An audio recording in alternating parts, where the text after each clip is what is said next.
নমস্কার, গল্পকথকৃতি চ্যানেলে আপনাদের সবাইকে স্বাগত। শুরু করছি কেয়াপাতার নৌকো উপন্যাসের আজকের পর্ব, সপ্তম পর্ব। লাড়মোড় বললেন, খৌন গহরালি রে, ওঠ ওঠ। সঙ্গের মুসলমান মাঝি দুটো একসঙ্গে বলে উঠল, চৌরবেলার গহিররা, থোড়া ভালি মন্ঠলের ছেলে। হ্যাঁ। গহরালি পা জড়িয়ে পড়েই ছিল। লাড়মোড় ব্যস্তভাবে বললেন, ফাও ছড় গহর, ওঠ ওঠ বলে কাঁধ ধরে তুলবার জন্য ঝুঁকলেন, কিন্তু গহরালি উঠল না। পায়ের কাছে জোর করেই পড়ে থাকল। ফুঁপিয়ে ফুঁপিয়ে বলতে লাগল, আগে কথা দেন, বাজানেরে বাঁচাইবেন, নইলে উঠুম না, পায়ে মাথা কুটুম। বলে সত্যি সত্যি লাড়মোড়ের পায়ে মাথা ঠুকতে লাগল। লাড়মোড় অত্যন্ত বিব্রতভাবে বললেন, কি হয়েছে তোর বাজানের? হ্যাঁ, 2 দিন ধইরা গলা দিয়ে খালি লো উঠতে আসে, হুশ জ্ঞান কিচ্ছু নাই। এক মুহূর্ত কি ভেবে লাড়মোড় আবার বললেন, আমার পা ধরে পড়ে থাকলে তো তোর ভাপের রোগ সারবে না, উঠে দাঁড়া।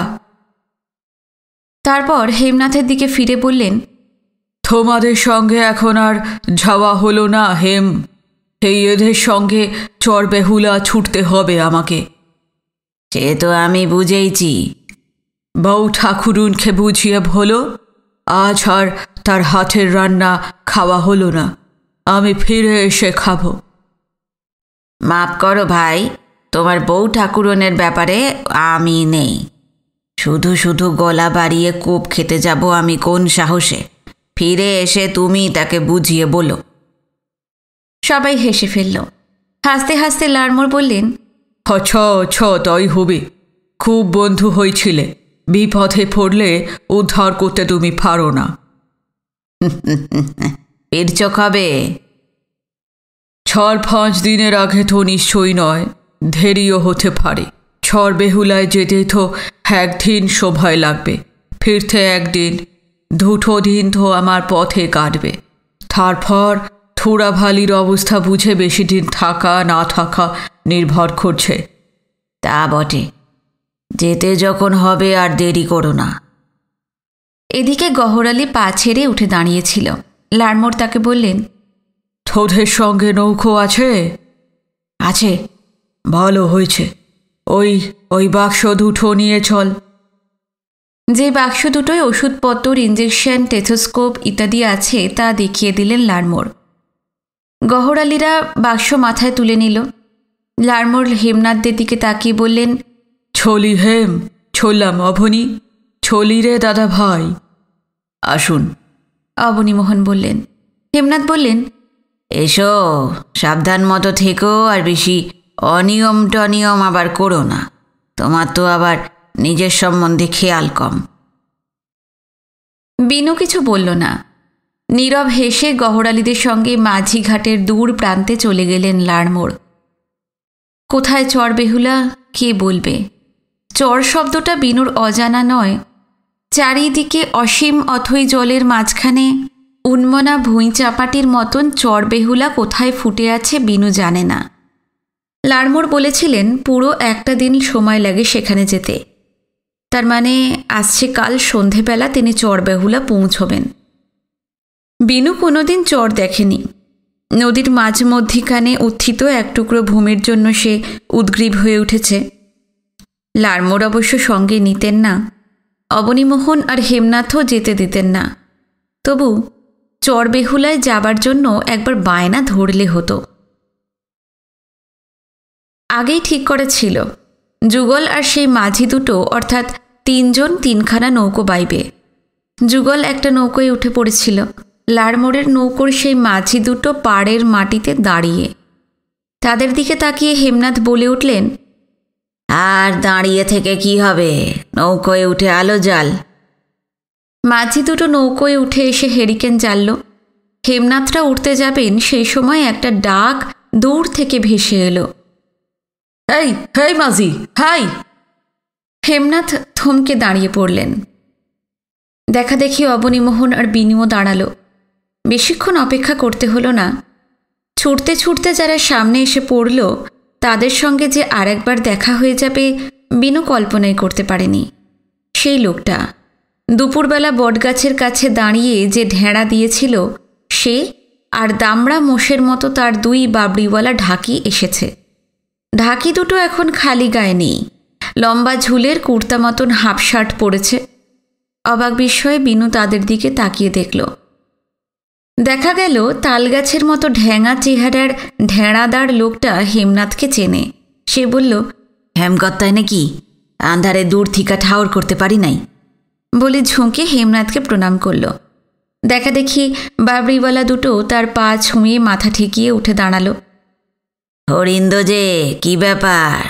হেমনাথ বললেন। লোকটার নাম তাহলে হরিন্দ। সে এবার যা বলল সংক্ষেপে এই রকম, তাদের নিজেদের নৌকো নেই, অথচ নদী পাড়ি দিয়ে যেতে হবে। হেমনাথকে পেয়ে ভালোই হয়েছে। হরিন্দদের ইচ্ছা হেমনাথের নৌকোয় যায়। হরিন্দ বলল, দয়া কইরা আপনাকে লগে যদি আমাকে নেন। তা তোমরা যাবে কোথায়? অহন যাবো ইসলামপুর। ইসলামপুর? সে তো উত্তরে, আর আমরা তো যাব পশ্চিমে।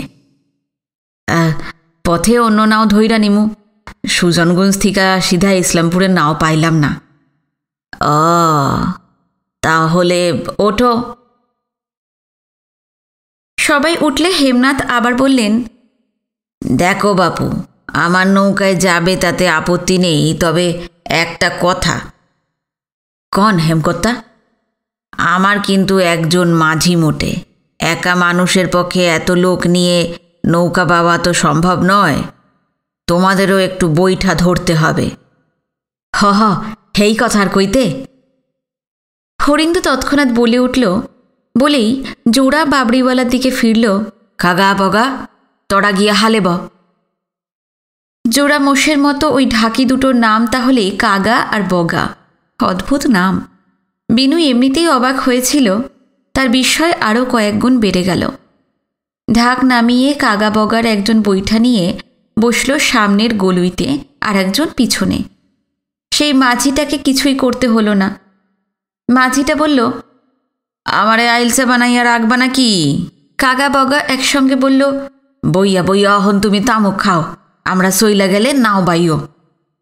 দেখো কি কাণ্ড, অগম্মা হইয়া বইয়া থাকতে ভালো লাগে। একসময় নৌকো চলতে শুরু করল। ছইয়ের তলায় হ্যারিকেনের আলো ঘিরে এখন বসে আছে 4 জন, বিনু, হরিন্দ, অবনীমোহন এবং হেমনাথ। 2 তাগড়া জোয়ান বৈঠা বাইছে। নৌকো যেন জলের উপর দিয়ে ডানা মেলে উড়ে চলেছে। হেমনাথ বললেন, এবার অনেক দিন পর এইদিকে এলে হরিন্দ। আজ্ঞা, ঢেঁড়া দিয়েছ শুনলাম। আজ্ঞা, আপনি ঢেঁড়ার জায়গায় যান নাই? না, আমি একটা কাজে আটকে গিয়েছিলাম। তা কি ঢেঁড়া দিলে? কি ঢেঁড়া দিয়েছে বিশদভাবে বলল হরিন্দ। শুনে মৃদু হাসলেন হেমনাথ। তার চোখে মুখে কৌতুকের ছটা খেলতে লাগল। একটু নীরবতা। তারপর হেমনাথ বললেন, কত বছর ধরে ঢেঁড়া দিচ্ছ যেন? তাই গা 20-25 বছর তো হইবই।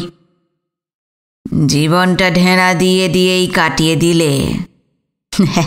তা একরকম দিলাম হেমকর্তা। ঢেঁড়া দেওয়ার কামটা আমার জব্বর ভালা লাগে। এক মানুষের কথা কত মানুষের শুনাইতে পারি। এক দেশের বার্তা মুখে কইরা কত দেশে লইয়া যাই। কি ভালা যে লাগে। হরিন্দর চোখ চকচক করতে লাগলো। উত্তেজনায় খাড়া হয়ে বসল সে। হেমনাথ বললেন, এতে রোজগার কিরকম হয় তোমার? ওই একরকম হয়। সংসার টংসার চলে তো? চলে আর কই কথা, ঢাকি গো দিয়া থুইয়া তেমন কিছুই থাহে না। বাপের আমলের কয়েকখানি ধান জমিন আছে, তাই রক্ষা। নাইলে গোষ্ঠী শুদ্ধা না খাইয়া মরতে হইতো।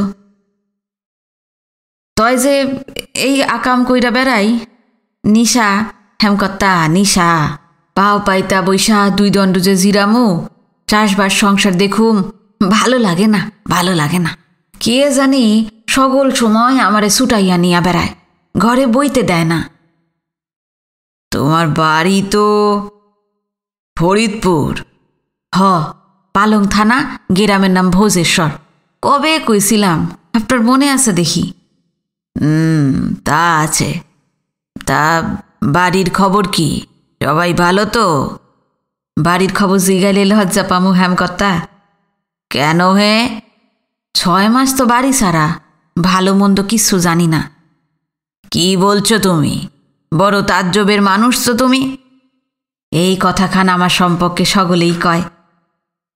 শিগগির দেশে ফিরছ নাকি? তা তো কইতে পারুম না হেমকর্তা। ঢেড়া দিতে দিতে যদি ফরিদপুর যাওন হয়, একবার বাড়ির যাইতেও পারি। তোমরা তো এখন ইসলামপুর চললে।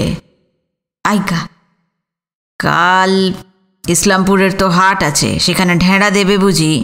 আইকা, সেইখান থনে জামু হাসারা, তারপর রসুইন্না, তারপর গিরিগুঞ্জ, এই রাইজে সেইখানে যত হাটগুঞ্জ আছে ঘুইরা ঘুইরা ঢেড়া দিতে হইব। কতকাল তোমাকে দেখছি হরিন্দ, পরের নৌকোয় ঘুরে ঘুরেই ঢেড়া দিয়ে বেরোলে। নিজের নৌকো নিশ্চয়ই এখনো তোমার হয়নি। হইল আর কই কর্তা, সমস্ত জীবনে কোনোদিন 8-10 টাকা এক লগে করিতে পারি নাই। নাও হইব কইথনে। 8 টাকার কমে কি নাও হয় হেমকর্তা? তা তো বটেই। বড় বড় চোখ মেলে বিনু হরিন্দর দিকে তাকিয়েছিল। তাকিয়ে তাকিয়ে বিস্ময় আর কাটছে না। এই অবারিত জলের দেশে যুগ যুগান্ত ধরে দিক বিদিকে পাড়ি দিয়ে চলেছে লোকটা, অথচ তার নিজের একটা নৌকোও নেই। হেমনাথ যাবেন পশ্চিমে, সেই রাজদিয়াতে, আর হরিন্দ যাবে উত্তরে। তার বিশ্বাস রাস্তায় উত্তরগামী একটা নৌকো সে পেয়েই যাবে, তাতে করে ইসলামপুর চলে যেতে পারবে। আর পথে যদি নৌকো না মেলে, তবে তো ইসলামপুরে যেতেই পারবে না হরিন্দ। ভাবতে গিয়ে মনে মনেই চঞ্চল হয়ে উঠল বিনু। এদিকে যার সম্বন্ধে বিনুর এত অস্থিরতা, তার কিন্তু কোনো রকম দুর্ভাবনাই নেই। এত অনিশ্চয়তা, তবু পরম নিশ্চিন্তে হেমনাথের সঙ্গে কেমন গল্প জুড়ে দিয়েছে হরিন্দ। হরিন্দ বলছে, আমার কথাই খালি জিগাইতে আসেন, আপনার কথা কিছুই তো জানা হইল না। মা ঠাইরেন কেমন আছেন কর্তা? ভালোই আছে। আবার কি বলতে গিয়ে চনমনে চোখে ছইয়ের বাইরে সীমাহীন জলের দিকে তাকালো হরিন্দ। নৌকোটা এর ভিতর সুজনগঞ্জের হাট পেছনে ফেলে অনেক দূরে চলে এসেছে। যেদিকে চোখ যায় গাঢ় অন্ধকার জল আর আকাশকে একাকার করে রেখেছে। নৌকোটা এখন কোথায়, নদীতে অথবা আশ্বিনের জলডোবা প্রান্তরে, কে বলবে? নদী, জলপূর্ণ মাঠঘাট, শস্যক্ষেত্র কিংবা আকাশকে এখন আর আলাদা করে বুঝবার উপায় নেই। তবে মাথার উপর অগণিত স্থির আলোর বিন্দু দেখে টের পাওয়া যায় ওখানে আকাশ, আর ওগুলো তারা। নিচেও চোখ পাতলে দূরে দূরে আলোর সঞ্চরণ চোখে পড়ে। বিনু জানে ওগুলো নৌকো, কোনোটা একমাল্লাই, কোনোটা কোষা, কোনোটা বা মহাজনী। বাইরের অফুরন্ত জলের দিকে একবার তাকিয়ে হরিন্দ কাগা বগার উদ্দেশ্যে বলল, হুশ রাখিস শুয়োরেরা, বাত্তি দেখলে খোঁজ লইস ইসলামপুরের নাও কিনা। আচ্ছা, কাগা বগা সমস্বরে বলল। চোখ দুটো আবার ছইয়ের ভিতর নিয়ে এলো হরিন্দ, বলল, যে কথা কইতে আইছিলাম, মা ঠাইরেন তাহলে ভালো আছেন? হ্যাঁ, এইবার বড় তুফানের সময় আপনাকে বাড়িতে গেছিলাম, মা ঠাইরেনের হাতে ভাত ব্যঞ্জন খাইয়া আইছিলাম। কেন অমত্ত অহনো মুখে লাইগা আছে। কতবার ভাবছি আর একদিন গিয়া মা ঠাইরেনের হাতের পাক খাইয়া আসুম। তা আজই চলো না। না হেমকর্তা, আইজ না, অন্যদিন যামু। হরিন্দ বলবার পর কাগা বগা নৌকো বাইতে বাইতেই মাঝে মাঝে চিৎকার করছিল, ও মাঝি। দূর দিগন্ত থেকে সারা ভেসে আসছিল, কি বা কও, নাও যাই কই, সুবুইডা সরে। কখনো উত্তর আসছিল রসুলপুর, কেউ বা বলছিল সাভার, কেউ বা বলছিল নারায়ণগঞ্জ। এদিকে ছইয়ের ভিতর হেমনাথ তখন হরিন্দকে বলছেন, অন্যদিন আর গেছ, 1.5 বছর পর তুমি সুজনগঞ্জে এলে, আবার ক বছর পর এদিকে আসবে তার কি কিছু ঠিক আছে? সেই সময় কাকা বগার চিৎকার আবার শোনা গেল, মাঝি হে, কি বা কও, কাগো নাও, বেবাই জাগো, যাই কই, ইসলামপুর। ছইয়ের ভিতর হরিন্দ বোধহয় কান খাড়া করেই ছিল। ইসলামপুরের নামটা শুনতেই হামাগুড়ি দিয়ে বাইরে চলে গেল। তারপর চেঁচিয়ে চেঁচিয়ে বলল, নাও থামাও বেবাই যারা, নাও থামাও। আলোর একটা বিন্দু দেখিয়ে কাকা বগাকে বলল, ওইদিকে বা যা। হেমনাথ বললেন, আজ ইসলামপুর না গেলে চলতো না হরিন্দ? না হেমকর্তা, আজই না গেলে কাইলের হাট ধরতে পারুম না। ইসলামপুরের হাট আবার মাসে 2 বার হয়তো, কাইলের হাট না পাইলে আবার 15 দিনে ধাক্কা। আচ্ছা তাহলে যাও, আর কি বলি। আলোর বিন্দুটা যত দূরে মনে হয়েছিল আসলে কিন্তু তত দূরে নয়। একটু পরেই কাগা বগা একটা বিরাট নৌকোর গায়ে এসে নৌকো ভেরালো। কাছাকাছি আসতেই টের পাওয়া গেল বিরাট নৌকো, একটা না পরপর অনেকগুলো, সব মিলিয়ে বিশাল এক বহর। বড় নৌকোটা থেকে কে যেন বলল, নাও থামাইতে কইলেন কেন? হরিন্দ বলল, আর তোমরা ইসলামপুর যাইবা তো আমরাও যামু, আমাগো যদি একটু লইয়া যাও। নিমু নিমু আয়েন। যাই হেমকর্তা। এসো, সুযোগ টুযোগ করে একবার আমাদের বাড়িও যেও কিন্তু হরিন্দ। যামু হেমকর্তা যামু। হেমনাথকে প্রণাম করে জোড়া বাবরিওয়ালাকে নিয়ে বেবাইজাদের নৌকোয় গিয়ে উঠল হরিন্দ। কাগা বগা চলে গেছে, কাজেই সেই মাঝিটা বৈঠা নিয়ে হালে বসল। এতক্ষণ আয়েশ করে তামাক টানছিল সে। দেখতে দেখতে বেবাজিয়াদের নৌকোগুলো গাঢ় অন্ধকারে অদৃশ্য হয়ে গেল। একসময় অবনীমোহন বললেন, অদ্ভুত মানুষ তো। হ্যাঁ। আচ্ছা দাদু, বেবাইজা কাকে বলে? হ্যাঁ হ্যাঁ, এই বেবাইজা মানে কি মামাবাবু? শব্দটা বেবাইজা নয়, বেবজিয়া মানে বেদে, জিপসি। বিনু বই পড়া বিদ্যা থেকে বলল, জিপসিরা তো হেঁটে হেঁটে বেড়ায়, তাঁবুতে থাকে, নৌকোয় করে ঘোরে নাকি? দাদা ভাই, এই দেশটা জলের দেশ, এখানে পায়ে হেঁটে ঘুরে বেড়াবে কোথায়? তাই নৌকোয় নৌকোয় ঘুরতে হয়। বিনু আর কিছু বলল না। বারবার তার মনে হতে লাগলো, হরিন্দ আর কাগা বগার মতন সেও যদি বেদেদের নৌকোয় পাড়ি দিতে পারত। অন্ধকারে আশ্বিনের পরিপূর্ণ নদী অথবা প্রান্তরের উপর দিয়ে নৌকো চলেছে। এখন কত রাত কে জানে। একটানা জলের আঘাতে নৌকোর তলায় ছপ ছপ শব্দ হচ্ছে। এখন বেশ হাওয়া দিয়েছে, জলের মাঝখানে বাতাস বেশ ঠান্ডা, গায়ে লেগে শিরশির করছে। সেই সকাল থেকে ঘোরের ভিতর যেন ছুটছিল বিনু। চান নেই, ভাত খাওয়া নেই, বিশ্রাম নেই। 12 বছরের জীবনে গোটা একটা দিন এইভাবে আর কখনো ছুটোছুটি করে সে বেড়ায়নি।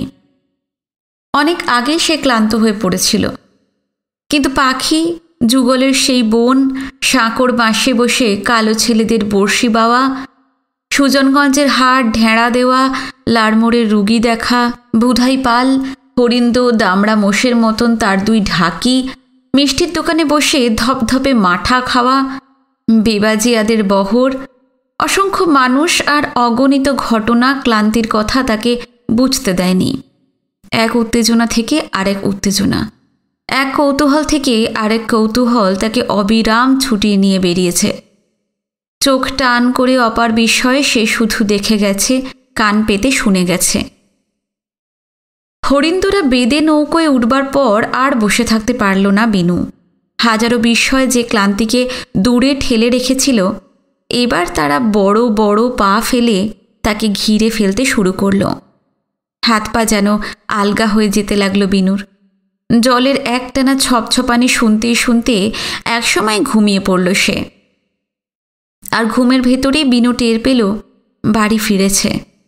ঘুমোতে ঘুমোতেই দাদুর সঙ্গে বসে এসে খেলো। খেতে খেতে 2-1বার ঝিনুকের নাম কানে এলো।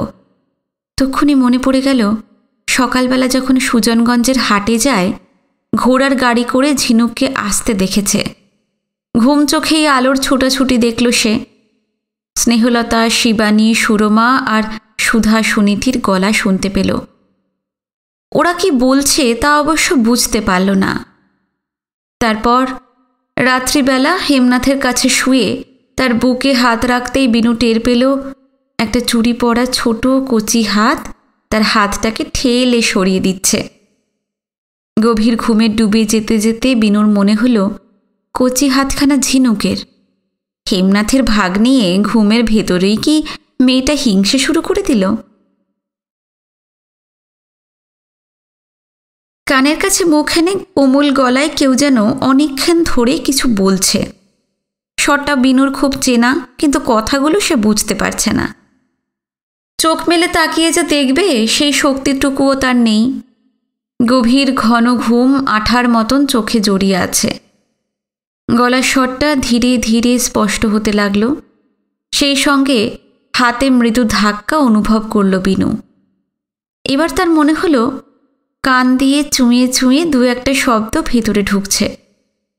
অনেক কষ্টে চোখের পাতা দুটো টেনে তুলল বিনু, আর তখনই দেখতে পেল হেমনাথ ঈষৎ ঝুঁকে তার দিকে তাকিয়ে আছেন।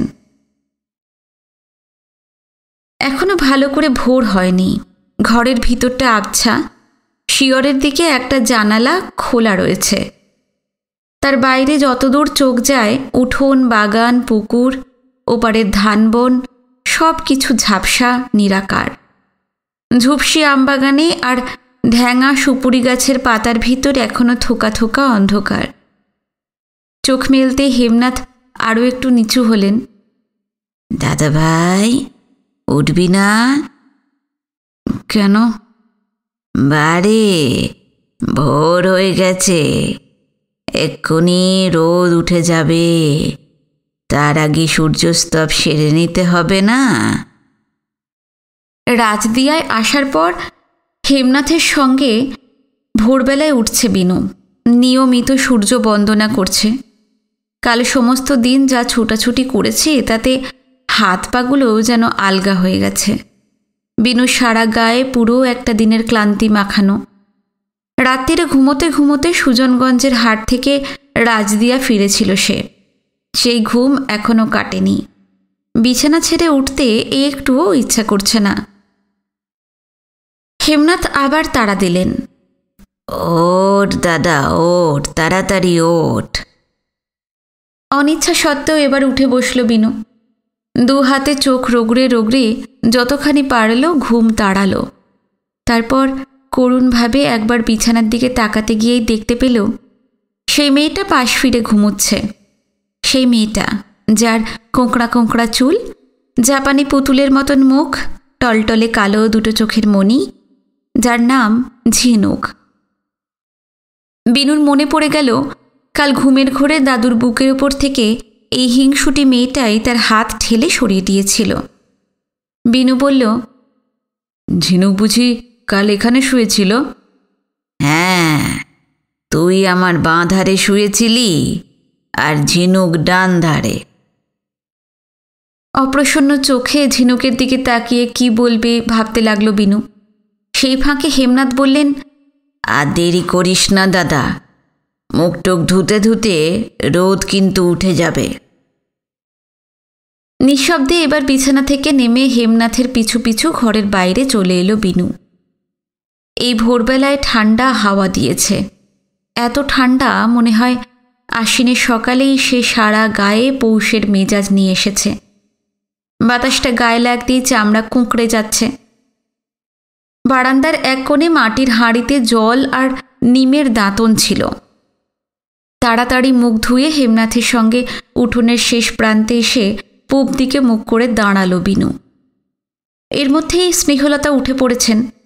পুকুর থেকে চান সেরে এইমাত্র বাড়ি এসে ঢুকলেন তিনি, এবং উঠোনে ভিজে পায়ের ছাপ আঁকতেই আঁকতে উত্তর দুয়ারি ঘরের দিকে চলে গেলেন।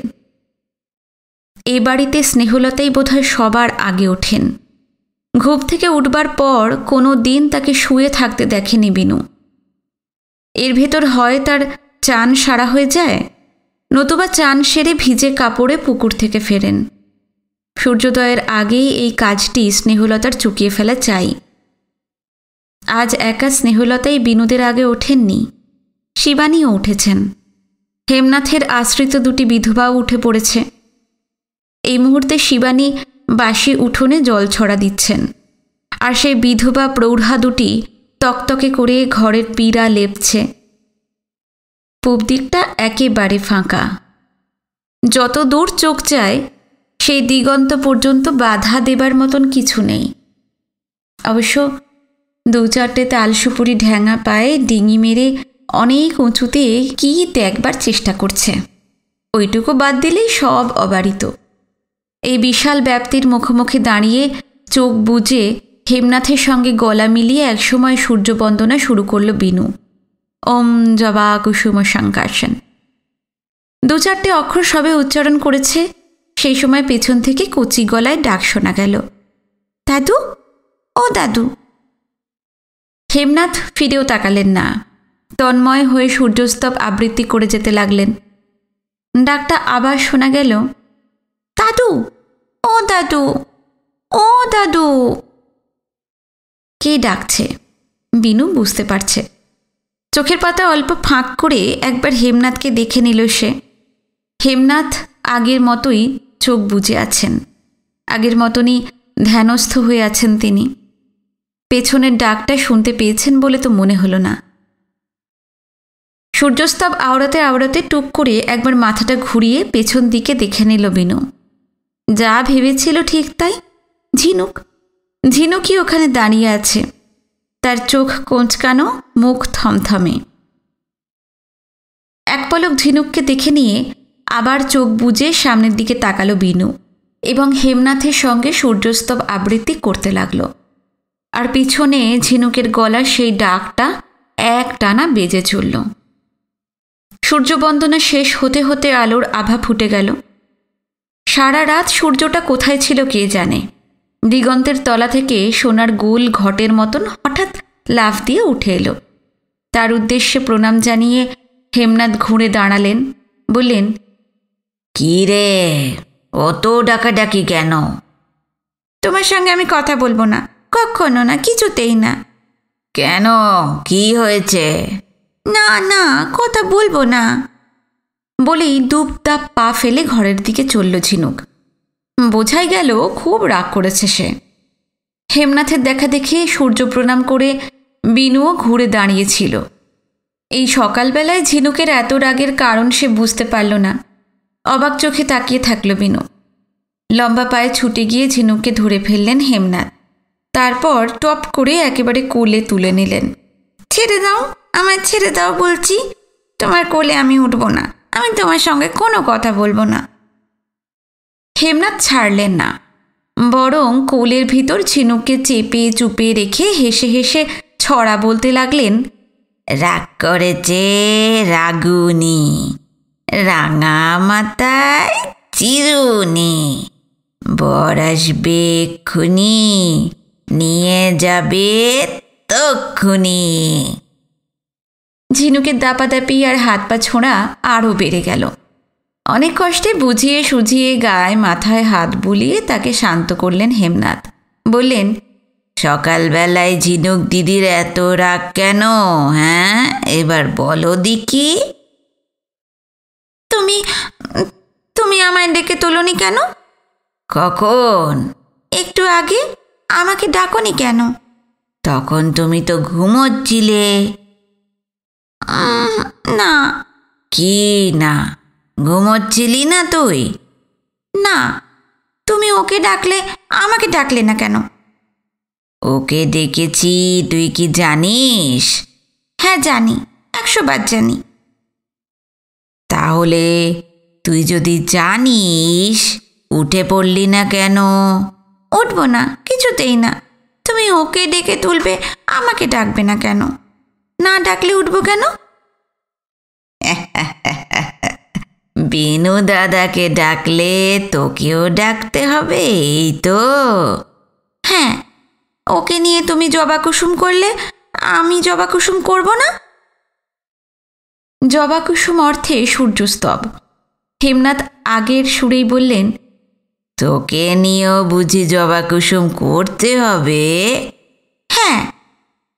বেশ, কাল থেকে ভোরবেলা উঠবি, ডাকা মাত্রই উঠে পড়তে হবে।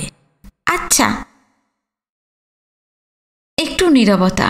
তারপর ঝিনুকের চিবুকে আঙুল দিয়ে ঠেলে তুলে হেমনাথ বললেন, মেয়ে তুমি হয়েছ, পেট বোঝাই তোমার হিংসে। দেখতে দেখতে রোদ উঠে গেল। খানিক আগেও আমবাগান, পুকুর, ধানবন, সুদূর আকাশ সব কিছু ঝাপসা ছিল। এখন চারদিক স্পষ্ট। গাছের চকচকে সজীব পাতাগুলো পর্যন্ত আলাদা করে গুনে নেওয়া যায়। সারাটা বর্ষার জলে ধুয়ে ধুয়ে এই আশ্বিনে আকাশ অনেকখানি উজ্জ্বল, বড়ই ঝকমকে। এক দিগন্ত থেকে আরেক দিগন্ত পর্যন্ত সে নীল চাঁদোয়া টাঙিয়ে রেখেছে। এ বাড়িতে এখন আর কেউ ঘুমিয়ে নেই। অবনীমোহন, সুরমা, সুধা, সুনীতি সবাই উঠে পড়েছে। পূবের ঘরের বারান্দায় পিঁড়ি পেতে বসে এই মুহূর্তে সকালবেলার খাওয়ার পর্বও চলছে। খেতে খেতে হেমনাথ বললেন, কাল রাত্রিরে ঝিনুকের কথা কি যেন বলছিলে, ঠিক খেয়াল করিনি। ও এখন কিছুদিন এখানে থাকবে, স্নেহলতা বললেন।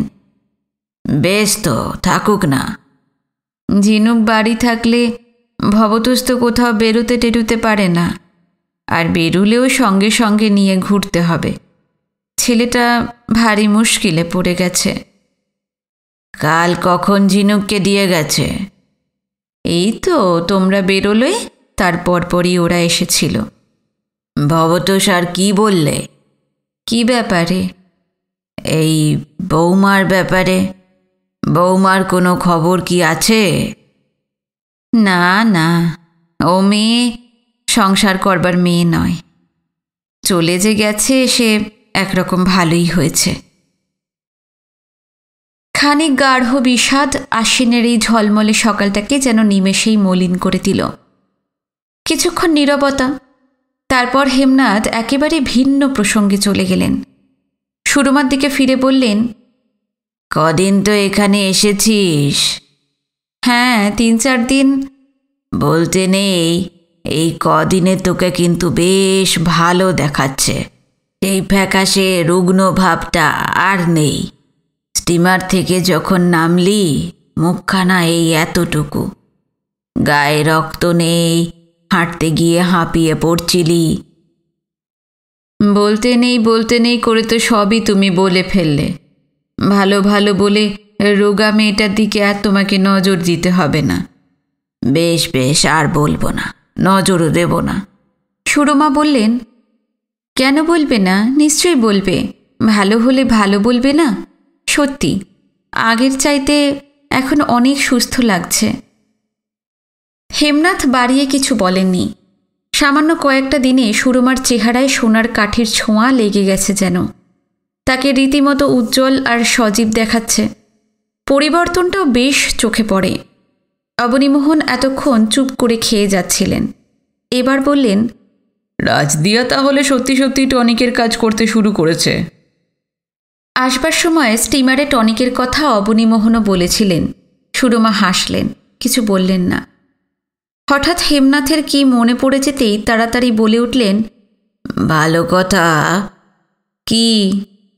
2 দিন ধরে সেই বাঁদরটাকে তো দেখছি না। কোথায় গা ঢাকা দিলে সে? কার কথা বলছো? কার আবার? আমার প্রতিদ্বন্দ্বী সেই হিরণ ছোঁড়া। বলেই আড়ে আড়ে সুধার দিকে এক পলক তাকিয়ে নিলেন।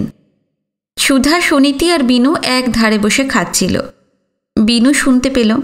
চাপা গলায় সুনীতি সুধাকে বলছে, এই দাদু তোর দিকে কেমন করে যেন তাকাচ্ছে। সুধা মুখ নিচু করে বলল, তাকাক্কে?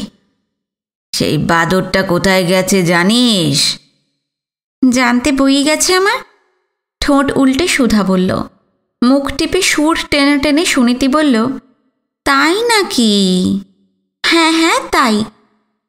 এই সময় স্নেহলতা বলে উঠলেন, সত্যি তো, ছেলেটা গেল কোথায়? রোজ দুবেলা হাজিরা দিচ্ছিল, হঠাৎ কি হলো? যুগল যুগল। একই কন ঠাউরমা? হিরণদের বাড়ি একবার যা তো, ওকে সঙ্গে করে নিয়ে আসবি। যুগল ছুটল। এরপর সুজনগঞ্জের হাটের কথা উঠল, লাড়মোড়ের কথা হলো। কালকে সেই মজার ঢেঁড়াটার কথা নিয়ে অনেক হাসাহাসি চলল। এইসবের ফাঁকে হেমনাথ টুক করে একবার বললেন, ভাবছি আমিও একটা ঢেঁড়া দেব কিনা। হাসতে হাসতেই থমকে গেলেন স্নেহলতা। কিছু একটা আন্দাজ করেছেন তিনি। তীক্ষ্ণ ভ্রুকুটিতে স্বামীকে বিদ্ধ করতে করতে বললেন, তুমি আবার কিসের ঢেঁড়া দেবে? এখনই শুনবে? হ্যাঁ, এখনই শুনব। নির্ভয় বলি, খালি প্যাক না। ঢেঁড়াটা হবে এই রকম: জেলা ঢাকা, থানা মুন্সিগঞ্জ, শহর রাজদিয়ার, শ্রী হেমনাথ মিত্রের বড় বিপদ। কি বিপদ? না, 40 বছর ঘর করার পরেও সে তার বউয়ের মন পায়নি। আপনারা জেনে রাখুন, মিয়া ভাইরা, হিন্দু ভাইরা, হেমকর্তার ধর্মপত্নীর মন অন্য পুরুষে মজেছে। কথাটা শেষ হতে না হতেই হাসির ধুম পড়ে গেল। অবনীমোহন আর সুরমা অবশ্য মুখ টিপে টিপে হাসছেন, ভিতরের উচ্ছ্বসিত কৌতুকটাকে বেরিয়ে আসতে দিচ্ছেন না। সুধা সুনীতি কিন্তু হেসে একেবারে গড়িয়ে পড়ছে, আর বিনু প্রায় কিছুই না বুঝে সবার দেখা দেখি পিগ্গির মতন হাসছে। আড়ে আড়ে সুধা সুনীতির দিকে একবার তাকিয়ে হেমনাথ বললেন, আমার ঢেঁড়ার কথা কিন্তু এখনো শেষ হয়নি, আরও একটু আছে। আরও আছে? আরও কি কি আরও? মিয়া ভাইরা, হিন্দু ভাইরা, শাকিন রাজদিয়ার হেমকর্তা এই বিপদে তো আর চুপ করে বসে থাকতে পারে না। তাই সে ঠিক করেছে পুরনো বউকে তালাক দিয়ে আগামী অগ্রহায়ণ মাসে একজোড়া নতুন ভার্যা ঘরে তুলবে। তাদের একজনের নাম সুধামুখী আর একজনের নাম সুনীতিলতা। এই ঢেঁড়াতে আমার কোনো আপত্তি নেই। প্রস্তাবটা তাহলে অনুমোদন করছো? হ্যাঁ, করছি। এদিকে সুধা সুনীতির হাসি থেমে গিয়েছিল। তারা ঝংকার দিয়ে উঠল, বুড়োর ভার্যা হতে আমাদের বই গেছে। বুড়ো বলে দাগা দিলি রে দিদিরা। সত্যি কিন্তু আমি বুড়ো হইনি। এই দেখ, একটা দাঁতও পড়েনি, মাড়ি মজবুত আছে। বুড়ো তো হননি, তবে চুল সাদা হলো কি করে? বয়সের জন্য না রে দিদি, কুপিত বায়ুর দোষে। আর চামড়া কোঁচকানো কেন? হজমের গোলমালে। গল্পে গল্পে হাসাহাসি আর লঘু কৌতুকে সকালটা কাটতে লাগলো। খাওয়ার পালা যখন শেষ হয়ে এসেছে, সে সময় বাইরে বাগানের দিক থেকে একটা গলা ভেসে এলো। জ্যাঠামশাই, জ্যাঠামশাই। কে রে? আমি শিশির। আয় আয় আয় রে শিশির, আয়। একটু পর শিশিররা ভেতরে চলে এলেন। দেখা গেল শিশির একা নয়, তার সঙ্গে স্মৃতিরেখা, রুমা, ঝুমা এবং তাদের মামা আনন্দও এসেছে। শিশির বললেন, এই আপনার বৌমাকেও নিয়ে এলাম। হ্যাঁ, আনবি তো, আনতেই তো বলেছিলাম তোকে। এসো এসো, সবাই ভেতরে এসো। এদিকে বারান্দার আরেক কোণে একটা মজার ব্যাপার চলছিল। বিনু দেখতে পেল আনন্দকে দেখিয়ে সুধা সুনীতিকে বলছে, দিদি, সেই ভদ্রলোক এসেছে যার দিকে কি? ভুরু কুঁচকে সুনীতি বলল। ঠোঁটের ফাঁকে প্রগল্ভ একটি হাসি টিপে রেখে সুধা বলল, যার দিকে তাকিয়ে সেদিন তুই একেবারে মুগ্ধ মুগ্ধ মুগ্ধ হয়ে গেছিলি। কথা শেষ হবার আগেই সুধার পিঠে দুম করে একটা কিল পড়ল। হেমনাথ বললেন, এইখানে নয়, চলো ঘরে গিয়ে আমরা বসি। শিশিরদের সঙ্গে নিয়ে সামনের বড় ঘরখানায় গিয়ে ঢুকলেন হেমনাথ। স্নেহলতা, সুরমা, অবনীমোহনরাও পিছু পিছু এলেন। সুধা, সুনীতি, ঝিনুক কিংবা বিনু বাইরে বসে থাকল না, তারাও এলো। স্নেহলতা শিবানী শিশিরকে চেনেন, স্মৃতিরেখাকে চেনেন, রুমা ঝুমাকে চেনেন। না চিনে যাবেন কোথায়? এই রাজদিয়ারই তো ছেলে শিশির। ছেলেবেলা থেকে তাকে দেখে আসছেন। চাকরির খাতিরেই না হয় কবছর দেশ ছাড়া শিশির। স্নেহলতা শিবানী আনন্দকে চিনতেন না। হেমনাথ তাদের সঙ্গে পরিচয় করিয়ে দিলেন। সুরমা কাউকেই চেনেন না, তার সঙ্গে সবার আলাপ করিয়ে দেওয়া হলো। আর অবনীমোহনদের সঙ্গে শিশিরদের তো আগেই আলাপ হয়ে গেছে। এই ঘরে ঢালা তক্তপোষ পাতা। হেমনাথ বললেন, সবাই বসো বসো। শিশির স্নেহলতা শিবানীর উদ্দেশ্যে বললেন, কেমন আছেন পিসিমা, জ্যাঠাইমা? ভালো আছি বাবা, তোরা সব ভালো তো? শিবানী বললেন। শিশির বললেন, হ্যাঁ। স্নেহলতা বললেন, আমি কিন্তু ভালো নেই শিশির। কেন? ছেলেরা যদি দেশের বাড়ি ছেড়ে দূরে গিয়ে থাকে, মা জেঠিরা কি ভালো থাকতে পারে? কি করব, চাকরির জন্যই দূরে গিয়ে থাকতে হয়। নইলে আপনাদের ছেড়ে কলকাতায় থাকতে কি আমার ভালো লাগে? বুঝলাম, তোর উপর আমি কিন্তু খুব রাগ করেছি। কেন? খবর পেয়েছি 4-5 দিন আগে তুই রাজদিয়াতে এসেছিস, আর আজ দেখা করার সময় হলো আমার সঙ্গে। রোজই ভাবি আসবো, বেরুবার মুখে কেউ না কেউ এসে পড়ছে, আশাই আর হচ্ছে না। আজ তাই ভোরবেলা উঠেই বেরিয়ে পড়েছি। শিবানী বললেন, হ্যাঁ, কেউ যাতে এসে না পড়ে তাই আগেই চলে এসেছিস, তাই তো? হ্যাঁ। স্নেহলতা কিন্তু এই কৈফিয়তে খুশি হলেন না। অভিমানের সুরে বললেন, দায় সারতে যখন এসেছিস তখন বস, আমি আসছি।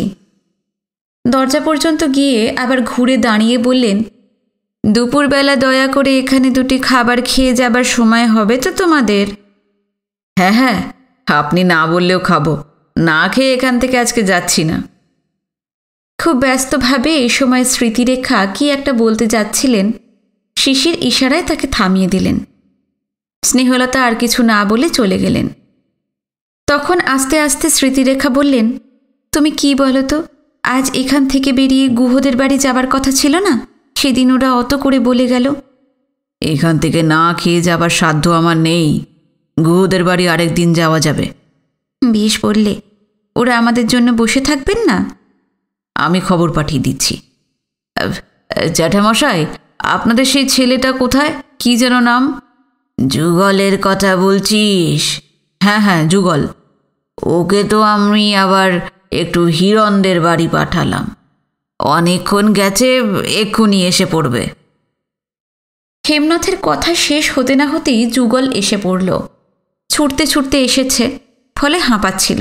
বলল, হিরণ দাদায় বাড়িত নাই। গেছেন কোথায় বাবু? বিশুদ্ধবার মানিকগঞ্জে গেছে, অহন্তরি ফিরে নাই। কবে ফিরবে কিছু বলে গেছে? না। আচ্ছা, এই দেখ তো শিশির কি বলছে, শোন একবার। শিশির তখন যুগলকে আবার গুহদের বাড়ি পাঠালেন। বলে দিলেন 2-3 দিন পর তাদের ওখানে যাবেন। বলা মাত্রই যুগল ছুটল।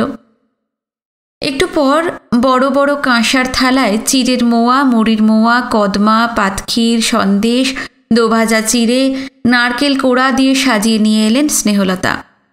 একা তো আর অতগুলো থালা আনা যায় না, সেই বিধবা দুটিও কটা থালা নিয়ে এসেছে। এই ঘরে ঢুকেই স্নেহলতা বললেন, আমি যেন যুগলের গলা পাচ্ছিলুম। হ্যাঁ, গেল কোথায়? যুগল কোথায় গেছে হেমনাথ বললেন। স্নেহলতা শুধলেন, হিরণের খবর কি? মানিকগঞ্জে গেছে। হঠাৎ মানিকগঞ্জে গেল? কি জানি, যুগল তো কিছু বলতে পারল না। তা বাবুর কবে ফেরা হবে? হিরণই জানে, বাড়িতে নাকি কিছু বলে যায়নি। এই প্রসঙ্গে আর কোনো প্রশ্ন করলেন না স্নেহলতা। রুমা ঝুমা আনন্দ সবার হাতে হাতে একটা করে কাঁসার থালা দিয়ে যেতে লাগলেন। দেওয়া হয়ে গেলে স্মৃতিরেখাকে ডাকলেন, বৌমা, তোমার কাছে আমার একটা কিন্তু অভিযোগ আছে। আমার কাছে? কি ব্যাপারে? তোমারই ব্যাপারে। এই বয়সে তোমরা কি আমার ঘর ভাঙতে চাও? আপনি আমি ঘর ভাঙতে আমি কিছু বুঝতে পারছি না। ঘরের অন্য সবাই অবাক হয়ে গিয়েছিল। স্নেহলতার স্বভাব এত কোমল, এত মধুর যে সরাসরি এমন আক্রমণ করে বসতে পারেন তা যেন ভাবাই যায় না। স্নেহলতা বললেন, বুঝতে যখন পারছ না তখন বুঝিয়ে দিচ্ছি। এই যে এইসব সুন্দর সুন্দর পরীদের সামনে এনে ধরছ, এরপর আমার ওপর বুড়োর মন কি আর থাকবে? বলেই হেমনাথের দিকে আর চাহনির বান হানলেন। এতক্ষণে পরিষ্কার হয়ে গেল। সবাই উঁচু গলায় শব্দ করে হেসে উঠল। হাসির শব্দটা মিলিয়ে যেতে না যেতেই স্নেহলতা আবার বললেন, রমু তো আগেই আমার সর্বনাশ করে রেখেছে। ওই যে ওই দুটোকে নিয়ে এসেছে। আঙুল বাড়িয়ে সুধা সুনীতিকে দেখিয়ে দিয়ে বললেন, সব সময় ওদের ভয়ে আমি একেবারে কাঁটা হয়ে আছি। তাছাড়া ওই পুচকেটাকে দেখছো, উনিও কিছু কম যান না। ওই ছোটটাও আমার সতীন হতে চায় এখন। স্নেহলতার আঙুল অনুসরণ করে সবার দৃষ্টি পড়ল ঝিনুকের ওপরে। সবাই হাসছে। হাসতে হাসতে হেমনাথ বললেন, ভাবছি এদের দিয়ে একটা মোগল হারেম খুলব। তুমি হবে হেড বেগম, আর বাকি সবাই তোমার বাঁধি। কথাটা শেষ হলো কি হলো না, তার আগেই ঘরময় চেঁচামেচি শুরু হয়ে গেল। রুমা, ঝুমা, সুধা, সুনীতি একসঙ্গে গলা মেলালো, বাদী হতে আমাদের বইয়ে গেছে, কখনো না কখনো না। হালকা হাওয়ায় সবাই যখন রঙিন প্রজাপতিটি হয়ে ভেসে চলেছে, সেই সময় ঝিনুককে দেখিয়ে শিশির বললেন, জ্যাঠামশাই, এই মেয়েটিকে? ও, তোদের বলিনি বুঝি? আগে না। ও হলো ভবতোষের মেয়ে। ভবতোষ? লাহিড়ী বাড়ির ভবতোষ? হ্যাঁ। সে এখানকার কলেজে প্রফেসরি করে না? ভবতোষের মেয়ে এখানে যে? ও মাঝে মাঝে এখানে এসে থাকে। মেয়েটাকে নিয়ে ভব বড় মুশকিলে পড়েছে। কিসের মুশকিল? হেমনাথ লক্ষ্য করলেন এক দৃষ্টে তার দিকে তাকিয়ে আছে বিনু। ঈষৎ স্খলিত গলায় বললেন, ব্যাপারটা ভারী স্যাড। এখন না, তোকে পরে বলবো। একটু নীরবতা। তারপর প্রসঙ্গটাকে অন্যদিকে ঘুরিয়ে দেবার জন্য স্ত্রীর দিকে ফিরে হেমনাথ তাড়াতাড়ি বলে উঠলেন, তোমাকে একটা খবর দেওয়া হয়ে ওঠেনি। কি? আনন্দ কিন্তু মস্ত শিকারী। সুন্দরবনে গিয়ে বড় বড় বাঘ মেরে এসেছে। তাই নাকি? হ্যাঁ, এই সেদিন শিশিরদের বাড়ি গেছিলাম। আনন্দর মুখে গল্প শুনে এসেছি আমরা।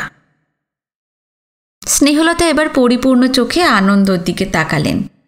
বাঘ মেরেছে এমন লোক আগে আর কখনো দেখিনি, এই প্রথম দেখলাম। আনন্দ হাসল। স্নেহলতা আবার বললেন, অবশ্য মুখে বাঘ ভাল্লুক মারে এমন মানুষ তো আমি সর্বক্ষণই দেখছি। বলেই চোরা চোখের দৃষ্টি হেনে স্বামীকে বিদ্ধ করলেন। হেমনাথও কম যান না। আনন্দের উদ্দেশ্যে বললেন, তোমাকে দেখবার ঢের আগেই আমি বাঘ শিকারী দেখেছি, আর তাকে নিয়েই তো সারা জীবন। আনন্দ শুধালো, সারা জীবন কি? এই ঘর করছি। কৌতুকের একটা ফোয়ারা কোথায় কোন অদৃশ্যে যেন ফুটি ফুটি করছে। যে কোনো মুহূর্তে সহস্র ধারায় সেটা ফিনকি দিয়ে বেরিয়ে আসবে। সবাই তা টের পেয়ে গেছে বুঝি, আর গেছে বলেই তাদের চোখে ঠোঁটে হাসি ছলকে যাচ্ছে। স্নেহলতা ভুরু কুঁচকে বললেন, তাই নাকি? আমি বাঘ মেরেছি? নিশ্চয়ই। বিয়ের আগে তো আমি বাঘই ছিলাম। তারপর তুমি এসে সেই বাঘটাকে মেরে একেবারে পোষা বেড়াল করে ছেড়েছ। তোমার কথায় সে এখন ওঠে বসে, আর তোমার পায়ে পায়ে ঘুর ঘুর করে। চোখ পাকালে ভ্যাঁক করে কেঁদে ফেলে পর্যন্ত। যে হাসিটা এতক্ষণ আধগোপন ছিল এবার তা আতশবাজির মতো ফস করে জ্বলে উঠল। স্নেহলতা কপট রাগে আর একবার ভ্রুভঙ্গ করতে গিয়ে নিজেও হেসে ফেললেন। বাইরে বিব্রত অথচ তলায় সুখী এমন একটা ভাব করে বললেন, হয়েছে, এবার থামো তুমি, খুব হয়েছে। হাসিটা খানিক স্তিমিত হয়ে এলে স্নেহলতা আনন্দকে বললেন, বাঘমারার গল্প আমাকেও কিন্তু বলতে হবে। হ্যাঁ হ্যাঁ, নিশ্চয়ই বলবো। এক্ষুনি শুনবেন? স্নেহলতা কিছু বলতে যাচ্ছিলেন, তার আগেই সুধা বলল, হ্যাঁ এখনই আমরা শুনব। জানেন, সুধা, সুনীতি, বিনু এবং ঝিনুক শিশিরদের সঙ্গে ঘরের ভেতর পর্যন্ত আসেনি, দরজার কাছটায় দাঁড়িয়েছিল।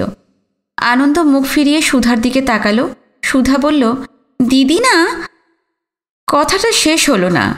সুধার একটা হাত ধরে জোরে টান লাগালো সুনীতি। চাপা গলায় বলল, ভালো হবে না কিন্তু সুধা। সুধা গ্রাহ্য করল না। আরে আরে সুনীতিকে একবার দেখে নিয়ে খুব নিরীহ মুখ করে বলল, সেদিনকে শিকারের গল্প শুনে দিদি একেবারে মুগ্ধ হয়ে গিয়েছিল, আর আপনার খুব ভক্ত হয়ে উঠেছে। বলুন না, শিকারের গল্প আপনার যত জানা আছে সব বলে যান। হাসি ভরা উজ্জ্বল চোখে সুনীতিকে এক পলক দেখে নিল আনন্দ। কিছু বলল না। লজ্জায় সুনীতির মুখ এখন আরক্ত, কারোর দিকে সে তাকাতে পারছিল না। নত চোখে ফিসফিসিয়ে শুধু বলতে পারল, বাঁদর মেয়ে, ওরা যাক, তারপর তোমার একদিন কি আমার একদিন। তখন বুঝি মনে ছিল না? সুধা গলা নামিয়ে বলল। সুনীতি বলল, কি? হিরণবাবুর নাম করে আমার পিছনে লেগেছিলি? ও, তুই বুঝি সত্যলি? নিশ্চয়ই। জানিস না ঢিলটি মারলে পাটকেলটি খেতে হয়? জানতাম, মনে ছিল না। ও, এখন থেকে মনে করে রাখিস। এদিকে স্নেহলতা বললেন, এখন তো আমি বুঝতে পারবো না, আমার রান্না বান্না আছে। তুমি ওদের সঙ্গে গল্প টল্প করো, আমি পরে তোমার কাছ থেকে শুনে নেব আনন্দ। আচ্ছা। স্নেহলতা শিবানী আর সেই বিধবা বেঁদুটিকে নিয়ে চলে যাচ্ছিলেন। হঠাৎ তার খেয়াল হলো এখনও পর্যন্ত কেউ খাবারের থালায় হাতই দেয়নি।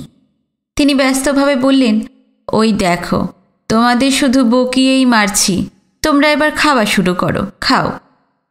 অবনীমোহন উৎসাহের সুরে বললেন, খেয়ে দিয়ে একটা ভালো দেখে শিকারের কাহিনী আরম্ভ করো আনন্দ।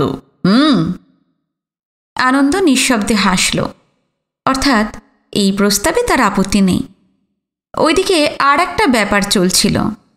খুব তাড়াতাড়ি খেয়ে যাচ্ছিল ঝুমা, আর বাঁ হাত দিয়ে সমানে বিনুকে ইশারা করছিল। বিনু প্রথমটা লক্ষ্য করেনি, হঠাৎ একসময় চোখে পড়ে গেল। চোখাচোখি হতেই জোরে হাতছানি দিতে লাগলো ঝুমা। একটুক্ষণ দাঁড়িয়ে থাকলো বিনু, তারপর পায়ে পায়ে ঝুমার কাছে এসে দাঁড়ালো। ঝুমা এই বয়সে বেশ পাকা। সে বলল, বারে, তোমাদের বাড়ি এলাম আর তুমিই ওখানে দাঁড়িয়ে আছো? তুমি খাচ্ছিলে কি না? তোমার উপর আমি খুব রাগ করেছি। কেন? তুমি তো আমাদের বাড়ি গেলে না। তোমার জন্য এয়ার গান ঠিক করে রেখেছিলাম, ক্যারাম খেলবো ভেবেছিলাম, লুডো খেলবো ভেবেছিলাম। আমি তো তোমাদের বাড়ি চিনি না। চেনো না? না। সেদিনই তো গেলে। মোটে তো একদিন। বলতে বলতে কি মনে হতেই অদূরে দরজার কাছটায় তাকালো বিনু। দেখল সুধা সুনীতির গা ঘেঁষে দাঁড়িয়ে তার দিকেই এক দৃষ্টে তাকিয়ে আছে ঝিনুক। চোখের পাতা পড়ছে না মেয়েটার। ঝুমা বলল, একদিন গেলেই চিনে রাখা যায়। এই যে আমি তোমাদের বাড়ি এলাম, আর আমাকে চিনে দিতে হবে না, দেখবে ঠিক চলে এসেছি। দাদুকে বলবো তোমাদের বাড়ি নিয়ে যেতে। এ মা! কি হলো? বুড়ো ধাড়ি ছেলে একা একা যেতে পারবে না, আবার দাদুকে সঙ্গে চাই। বিনুর মুখ লাল হয়ে গেল। কি বলতে চেষ্টা করলো, পারল না। এদিকে আনন্দর খাওয়া হয়ে গিয়েছিল। অবনীমোহন যেন উন্মুখ হয়েছিলেন, বললেন, এবার একটা শিকার কাহিনী শুরু করে দাও। ঝুমা বিনুর দিকে আরেকটু এগিয়ে এসে নিচু গলায় ডাকল, এই। ঘাড় ফিরিয়ে তাকালো বিনু। আগের স্বরেই ঝুমা বলল, চলো আমরা পালাই। কোথায়? ওই বাগানে টাগানে। শিকারের গল্প শুনবে না? আমরা ঢের শুনেছি। আমি তো শুনিনি। তোমাকে আমি পরে বলে দেব, এখন ওঠো তো, ওঠো না। বিনু উঠতে যাবে, ঝুমা কানে ফিসফিস করে বলল, মামার গল্প একদম বিশ্বাস করবে না। কেন? দিদি বলে মামা কোনো দিন কিচ্ছু মারেনি। তাহলে এইসব গল্প একেবারে গাঁজা বানিয়ে বানিয়ে বলে। নাও চলো এখন। ঝুমার সঙ্গে বেরিয়ে পড়ল বিনু। যেতে যেতে দরজার কাছটা এসে লক্ষ্য করল ঝিনুক সেই রকম পলকহীন তাকিয়ে আছে। তার পাশ দিয়ে বিনুরা উঠোনে নেমে গেল। উঠোনের শেষ মাথায় এসে মনে হতে লাগলো আলতোভাবে তার পিঠটা কেউ ছুঁয়ে যাচ্ছে। তাড়াতাড়ি ঘুরে দাঁড়াতেই দেখতে পেল কেউ না, শুধু দূরে দরজার ওপর ডিঙি মেরে দাঁড়িয়ে আছে ঝিনুক। সেই একইভাবে তাকিয়ে রয়েছে, এখনো মেয়েটার চোখে পলক পড়েনি। বাগানে এসে ঝুমার সঙ্গে ছোটাছুটি করে ফড়িং ধরল বিনু। কোথায় কোন অলক্ষ্যে বসে ঝিঝিরা এক টানা করুণ সানাই বাজিয়ে যাচ্ছিল তাদের খুঁজে বার করতে চেষ্টা করল, পারল না অবশ্য। করমচা ফুলের কুঁড়ি ছিঁড়ল রাশি রাশি, জামরুল পাতা কুচি কুচি করে হাওয়ায় উড়িয়ে দিতে লাগলো। ডুমুর গাছের মগডালে জোড়া জোড়া মোহনচূড়া পাখি বসেছিল, তাদের দিকে ঢিল ছুড়ল। অনেক উঁচুতে সুপুরি গাছের মাথায় বসেছিল কয়েকটা হলদিবনা। সবটুকু জোর দিয়ে ঢিল ছুঁড়েও যখন নাগাল পাওয়া গেল না, তখন হুস হুস শব্দ করে চেঁচিয়ে তাদের উড়িয়ে দিল। গাছপালা তছনছ করে পতঙ্গ আর পাখিদের রাজ্যে আতঙ্ক ছড়াতে ছড়াতে হঠাৎ ঝুমার নজর গেল পুকুর ঘাটের দিকে। খুশি গলায় সে চেঁচালো, এই কি? ওই দেখো কি মজা! বিনু দেখল পুকুর ঘাটে নৌকো বাঁধা রয়েছে। নতুন নৌকো, কাল হাট থেকে হেমনাথ এটা কিনে এনেছেন। চলো না নৌকো চড়ব। নৌকো তো চড়বে, কিন্তু চালাবে কে? কেন, তুমি আর আমি? আমি নৌকো চালাতে পারি না। আমিও কি পারি না কি? তাহলে চালাতে চালাতেই শিখে যাব। ঝুমার তর সইছিল না। বিনুর একটা হাত ধরে টানতে টানতে অস্থির গলায় বলল, চলো না। না না, আমরা যদি নৌকো থেকে জলে পড়ে যাই? পড়ে গেলে সাঁতরে উঠে পড়বে। তুমি কি সাঁতার জানো না? ওইটুকুন পুচকে মেয়েটা সাঁতার জানে আর সে জানে না, এই কথাটা কিছুতেই বলতে পারল না বিনু। মনে মনে ভাবল যুগলকে আর ছাড়াছাড়ি নেই, সাঁতারটা এবার তাকে শিখতেই হবে। বিনু সাঁতার জানে কি জানে না শুনবার সময় ঝুমার নেই। জোর করে মেয়েটা তাকে নৌকোয় তুলল, তারপর দড়ির বাঁধন খুলে বৈঠা দিয়ে অপটু হাতে চালাতে শুরু করল। জল ঠেলে ঠেলে একসময় মাঝ পুকুরে নৌকোটাকে নিয়ে এলো ঝুমা। এর আগে যদিও একবার নৌকোয় উঠেছে, তবু বিনুর ভয় করতে লাগল। সে পাটাতনের মাঝখানে কাঠ হয়ে বসে আছে। আশ্বিনের শান্ত জলেও নৌকোটা টলমল করছে। উফ কি মজা, তাই না? বিনু চুপ। জানো, এই প্রথম আমি নৌকোয় চড়লাম। তুমি এর আগে চড়েছ? হ্যাঁ চড়েছি। বারে, আমি একাই বাইব নাকি? তুমি একটা বৈঠা নাও। বিনু ঝুমার কথা মতন আরেকটা বৈঠা তুলে নিল। ঝুমা নামের মেয়েটা সাংঘাতিক, কিছুতেই তার অবাধ্য হওয়া যায় না। ইচ্ছায় হোক অনিচ্ছায় হোক, সে যা বলে তা না করে কোনো উপায় নেই। দুই আনাড়ি সমানে বৈঠা চালাচ্ছে। বাইতে বাইতে বিনুর মনে হলো ঝুমা তাকে গভীর জলের কোনো অজানা রহস্যের দিকে নিয়ে চলেছে। আজকের পর্ব এখানেই শেষ করছি। আজকের পর্ব শুনে আপনাদের কেমন লাগলো অবশ্যই জানাবেন। এখনও যারা সাবস্ক্রাইব করেননি আমার চ্যানেলটা, কিন্তু আমার গল্প পাঠ শোনেন, ভালো লাগে, তাদের উদ্দেশ্যে বলবো অবশ্যই সাবস্ক্রাইব করে রাখুন। নতুন পর্ব আসলে আপনাদের কাছে খুব তাড়াতাড়ি নোটিফিকেশন পৌঁছে যাবে। আগামী পর্ব নিয়ে খুব শিগগিরই ফিরে আসছি। নমস্কার, সবাই ভালো থাকবেন।